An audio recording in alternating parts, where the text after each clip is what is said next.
Hello boys, now you saw the title of this video, and before we get into the main reasons why this game is kind of crappy, I will first explain most of the game's main mechanics so you can understand what I'm actually talking about. Now if you can get this game to actually run... Now Hearts of Iron 4, it's a grand strategy war game set in World War II. The game only lasts 10 to 12 years. After that, there really isn't anything you can do past 1950, meaning your games aren't going to be too long, and usually your game is going to be short. Well, maybe not if you're playing a country who will never surrender. But let's actually get into the main mechanics of the game. Focus trees. You can choose in which direction you will lead your nation. You can go historical or non-historical. Some focus trees are amazingly made, but some are still trash, and some countries don't even have focus trees. Well, we'll get into that later on. Decisions. Most of the time you won't really be looking at this screen because you don't really have a bunch of things you can do. In the beginning it might be important to do some decisions, but when you are fighting a war you won't be doing them too often. They have added more decisions with the newest DLC because, well, they have to, but it still lacks something in my opinion, but I'm not exactly sure what. Research. It's really important that you pick the right things to research because researching new things can improve your nation or your army. But at the start, you want to focus on the basics, which most of the time will be your industry, because after you set up your industry, you can focus on improving everything else. It doesn't really matter what you are researching if you know what you are doing, but eventually you will understand what your nation needs. Researching takes a long time, so you won't really have to focus on it too much. Diplomacy. There aren't many things you can do in diplomacy, only improve relations and maybe form alliances. But if you're playing historical, you'll always have the same allies. But a thing you can do is check out other nations' armies and how many factories they have, which can help you defeat your foes. Trade. You lack materials, trade for the materials you need. Construction. There are a lot of different things that you can construct, but at the start you want to focus on constructing a lot of civilian factories because civs build other factories, which you are going to need to then later on build military factories because of production. Now you can put all of those military factories to good use and build stuff that your army needs, like weapons and planes and trucks. Or just forget to, well, build anything and then let your soldiers fight with sticks and stones. Recruit and deploy. Put all of those poor people into the army and use them as meat shields. Now your templates are the most important thing in the game. You can customize your army however you want, but you can just Google good divisions and destroy the dumb AI. Logistics. It's really important that you build enough stuff for your military, because if you don't have enough stuff for your military, you will die. But still, if you're not at war, you should still build stuff for your military because eventually you will go to war, unless you're playing as a country that doesn't go to war. Officer Corps. When you have enough experience, use that to build up your, well, Officer Corps and gain bonuses for your army, navy, and air. So yeah, that should be a brief summary of the game. Not exactly the whole game, but just, you know, everything that you kind of need. So yeah, I mean, if you actually want to learn the game, go watch a 45-minute tutorial to learn that putting your soldiers on a front line is good. But now we can actually get into the main reason why you are here. And without wasting anybody's time, let's get into the first, well, problem with the game. I can't pay electric bill. DLCs. Now if you want to have the full Hearts of Iron 4 experience, you are going to have to pay 171 euros or $181. God motherfucking damn. If you want to play this game, you're gonna have to give up at least one of your kidneys, but I mean, it's worth it, right?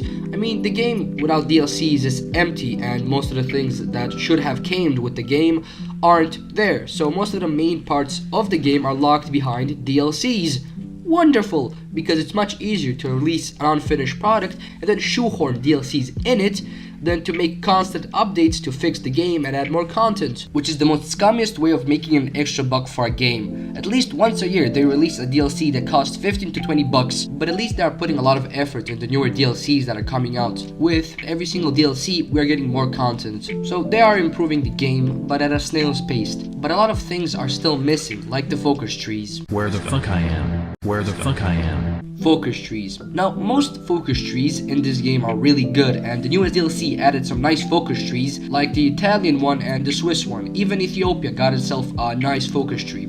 But some countries now are much worse, like Yugoslavia. In my opinion, now it's much worse since Italy is much stronger, and playing Yugoslavia is going to be much harder and not as enjoyable. I mean, Yugoslavia also doesn't have a really good focus tree. The Yugoslavian focus tree is strong when it comes to air and maybe navy, but since Italy is so damn strong, Yugoslavia just doesn't have a chance, like in real life. And a lot of countries in Europe don't even have focus trees, like the whole of Scandinavia, which I mean, if the newest DLC won't be about Scandinavia, they'll probably never get a focus tree. Also, Albania, Ireland, and Austria don't have focus trees, which means that if you want to play as, let's say, Austria, there's just no way, because you'll get Anschlussed immediately and it just won't be fun trying to, well, survive as Austria. And let's say Albania just immediately also gets, well, eaten up by Italy. Ireland does pretty much nothing, so I kind of understand why those countries don't have focus trees, but I don't understand why the whole of Scandinavia, not including, of course, Estonia. But Sweden was kind of important during World War II, and they don't have a focus tree, same with Finland, Norway, and, well, Denmark. Meaning you'll never really play those countries unless you have a mod installed or are just doing a funny challenge, which kind of sucks. But hopefully in the near future we are going to get focus trees for every single country in Europe. I've now realized that Belgium doesn't have a focus tree, which I mean, what the fuck? I mean, I've only now realized that during editing, and, well, hopefully they will get a focus tree, because if not, that would be extremely dumb. And if we're talking about dumb, we can say that about the AI.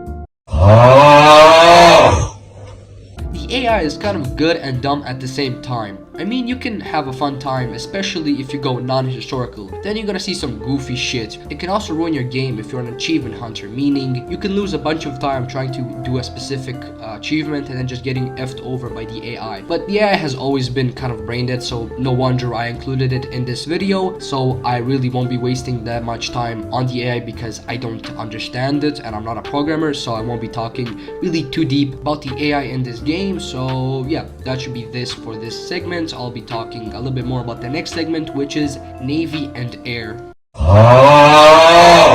Navy and Air. Navy in this game is, well, shit. I must say I'm never going to really invest time to learn it, because it sucks and it's more complicated than it needs to be. They've tried to make it simpler with the newest DLC, but I don't think they succeeded. I'm going to keep building Navy bombers, hoping I can invade the British Isles. Now, Air is kinda weird, since they molested it with the same stick they molested the Navy. They've tried to improve the Air with the newest DLC, but they only made it more confusing. Which, good job guys, you had something nice that worked and now you've destroyed it and made it more complex than it needs to be. You wanna know something that was nice and simple, but they wanted to make it more realistic? The peace deals. Peace deals. Now with the newest DLC, they've improved the peace deals. Well, not exactly. It sure is more interesting and more realistic, but with the broken AI, it just makes the map look like this. God motherfucking damn! But at least if you're playing multiplayer and want to keep the game alive as long as possible, you can without the new peace options, which in theory should be nice, but with the AI it's just broken. But I mean, it is what it is, and that should be that for this video. Hey, you made it to the end of this video. Hopefully this video was good enough for you to like and subscribe, and want to comment on your opinion on Hearts of Iron 4. I'll surely respond. And before you leave, you should go check out Jpezee. It's a channel that I have with one of my buddies, and before you leave and check that out, you should also check out my Discord. It's pretty empty, but it is what it is. And thanks for watching.